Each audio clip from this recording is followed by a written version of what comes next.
ஜீவநீரோடை ஊழியங்கள் வழங்கும் இதயத்திற்கு இன்று ஒரு சிந்தனை. பிரியாத உறவு.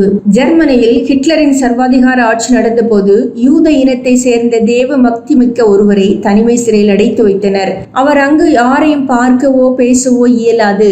ஆனால் சிறையை காவல் காக்கும் காவலர்கள் இவர் யாரோடோ பேசிக் கொண்டிருப்பதை கேட்டனர். அவர் மனநோயாளியும் அல்ல. பின்னர் யாருமில்லாத தனிமை சிறையில் இவர் யாரோடு பேசிக் கொண்டிருக்கின்றார் என்ற கேள்வி அவர்களுக்கு எழுந்தது.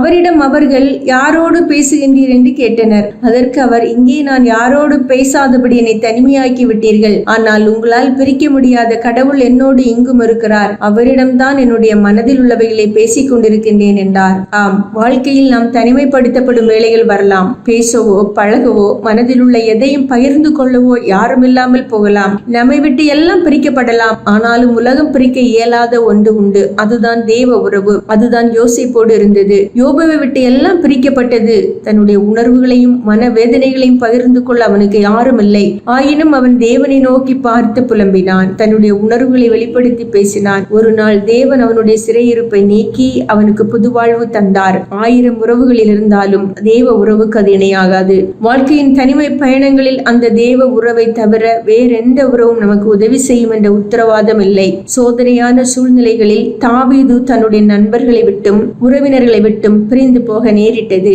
ஆயினும் தன் மனதில் உள்ளவைகளை பகிர்ந்து கொண்டு ஆறுதல் அடைந்திட தேவன் அவனோடு இருந்தார். அவரோடு அவன் மனமிட்டு பேசிய வார்த்தைகள் தான் இன்றும் அநேகரிடம் பேசுகின்ற சங்கீதங்கள். அப்போஸ்தலனாகிய பவுலோடு ஐக்கியமாயிருக்க ஆயிரக்கணக்கானோர் இருந்தனர். ஆயினும் எல்லோரும் என்னை விட்டு பிரிந்தார்கள் என்று சொல்லும் வேளை வந்தது. ஆயினும் தேவ ஐக்கியம் தன்னோடு இருப்பதை அந்த தேவ மனிதன் மிக நிச்சயமாக உணர்ந்து உற்சாகம் அடைந்தான். யார் தன்னை விட்டு பிரிந்தாலும் தன்னை அழைத்த தேவனுடைய சமூகம் இறுதி வரை தன்னோடு இருக்கும் என்ற நம்பிக்கை அவனுக்கு இருந்தது. சிந்தனைக்கு: பாடுகளின் பாதையில் நாம் கற்ற பாடங்களே பிறர் வெற்றி பெற நாம் கொடுக்கும் ஆயுதங்கள். பாடுகளின் பாதையில் நாம் கற்ற பாடங்களை பிறர் வெற்றி பெற நாம் கொடுக்கும் ஆயுதங்கள்.